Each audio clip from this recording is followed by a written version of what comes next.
Bonjour tout le monde, je m'appelle Théo Mouassagna Bilombele. Je suis le pasteur de la 34e CADAF. La CADAF, c'est la communauté des assemblées de Dieu en Afrique. Le pasteur de la station de Panzi à Moulengeza.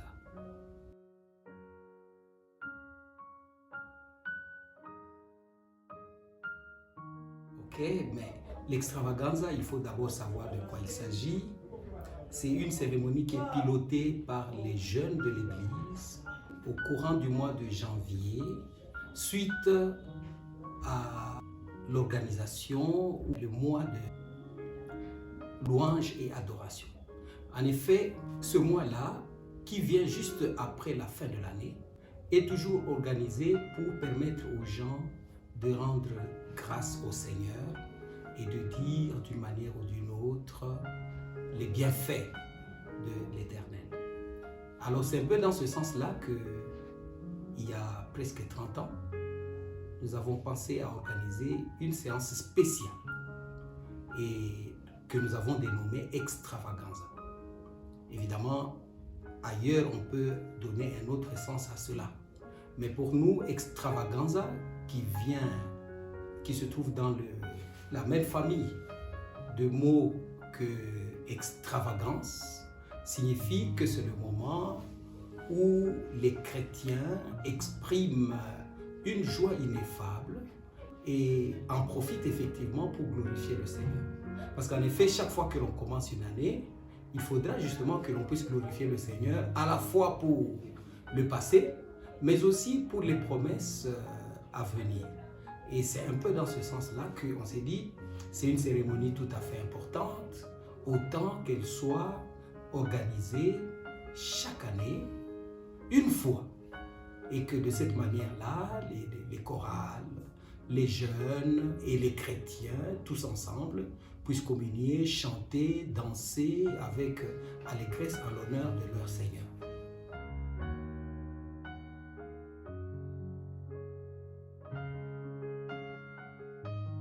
Le thème de l'année 2024 est tiré de l'épître de Paul aux Éphésiens, 4e chapitre, le 1er verset. Et là, l'apôtre Paul exhorte les croyants à marcher conformément à la vocation qui est la leur. Toute l'année, on va réfléchir effectivement sur cette question de notre marche, mais en conformité avec notre vocation. Parce qu'en effet, Jésus-Christ nous a appelés. Et s'il nous a appelés, nous devons justement tenir compte de ce qu'il nous demande de faire. Et lorsque nous lisons toute la suite du chapitre, il y a suffisamment d'explications qui nous montrent que le chrétien n'est pas n'importe qui. Et sa marche n'est pas celle du monde. Il n'est pas du monde et par conséquent, il tient compte de l'enseignement de Jésus-Christ.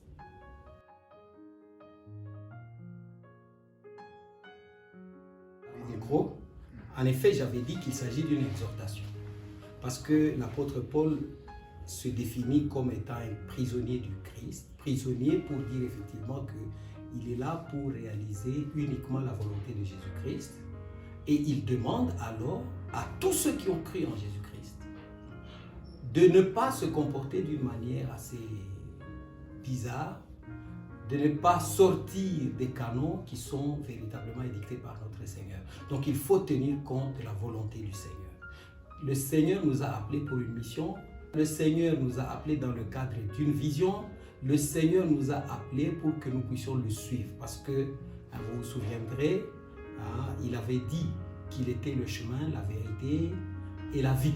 Et par conséquent, le chrétien doit quitter le monde et suivre la volonté du Seigneur.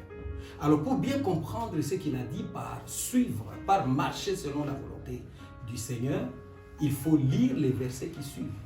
Qu'est-ce que c'est que marcher selon la volonté du Seigneur? Marcher selon la volonté du Seigneur, c'est être humble comme le Christ. C'est vivre dans l'amour comme le Christ nous l'a demandé parce qu'il avait dit que c'est ça le commandement. Nous devons nous aimer les uns les autres. C'est être patient. c'est vivre effectivement dans cette dépendance du Seigneur et surtout tendre vers ce qu'il a appelé l'unité de la foi et l'unité de l'esprit. En effet, nous ne sommes pas appelés à professer des enseignements divergents.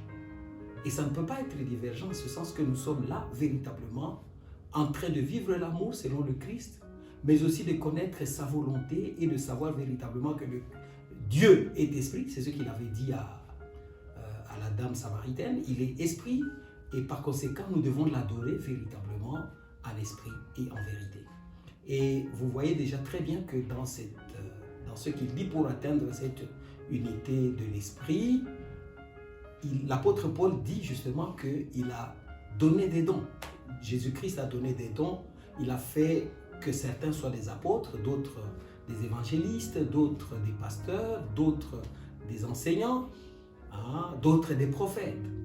Tout ça pourquoi? Pour édifier l'Église. Parce que l'Église doit avoir un objectif précis pour savoir avancer, pour savoir aller là où elle veut aller. Alors, cela signifie justement que notre marche, ce n'est pas une marche désordonnée. Être chrétien ne signifie pas véritablement faire ce que l'on veut. Nous sommes libres, nous sommes en paix, mais nous devons suivre la volonté du Christ qui est celle des hommes supérieurs, c'est-à-dire des gens qui savent vivre dans la paix, dans l'amour, dans la joie, dans la connaissance de la parole de Dieu.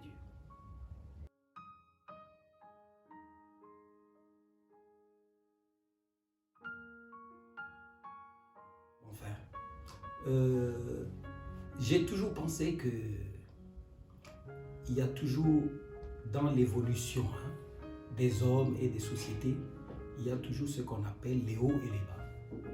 Des périodes de grande ferveur, mais aussi certaines périodes de tièdeur. Mais c'est tout à fait normal lorsqu'une église est en train d'avancer ou lorsqu'une société est en train d'avancer. Il faut s'attendre à ces moments-là.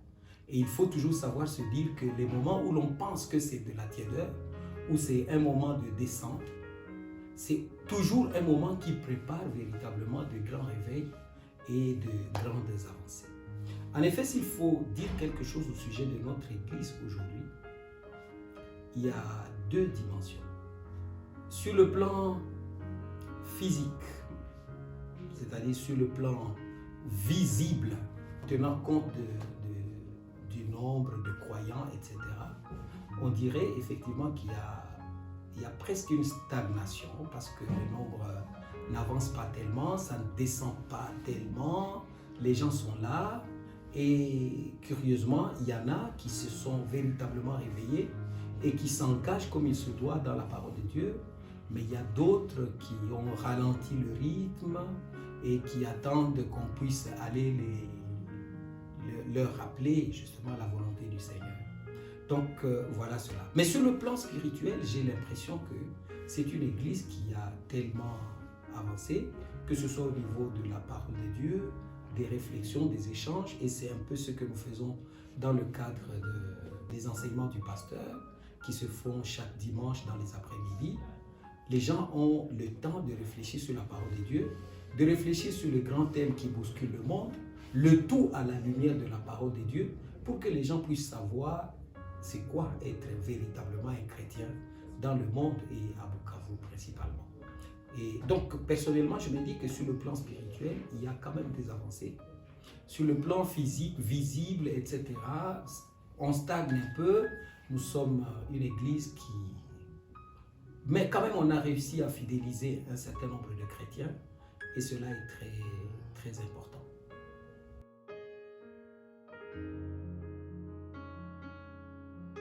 Voilà, je crois que nous ne pouvons que répéter l'essentiel. Une église, pour qu'elle puisse aller de l'avant, parce que l'église est constituée des chrétiens, c'est-à-dire des croyants, qui eux-mêmes sont le temple de Dieu. Pour qu'elle puisse aller de l'avant, une église, il faut qu'elle puisse ancrer tous ces enseignements dans la parole de Dieu. Et il faut que les croyants puissent aimer la parole de Dieu. Mais aussi, en aimant cette parole de Dieu, il faudra qu'ils puissent pratiquer une certaine spiritualité importante, c'est-à-dire marquée par la sanctification, mais aussi la prière, et ainsi que les actions de grâce. Et il n'y a pas que ça, il y a effectivement des actes de charité, mais aussi la participation à la vie de l'Église, tant sur le plan matériel que sur le plan spirituel. Donc, si les chrétiens peuvent véritablement rechercher la paix entre eux et vivre dans l'amour, mais aussi demeurer humble, que chacun considère l'autre comme étant meilleur que lui, et si les gens peuvent rechercher cette sanctification continuellement, je crois que notre Église peut aller de l'avant. L'essentiel, ce n'est pas que l'Église soit riche, que l'Église soit surpeuplée. Non, mais l'essentiel, c'est que les gens puissent véritablement savoir ce que Dieu veut d'eux. Et je crois que c'est de cette manière-là que nous pouvons apporter la lumière au monde. Merci beaucoup.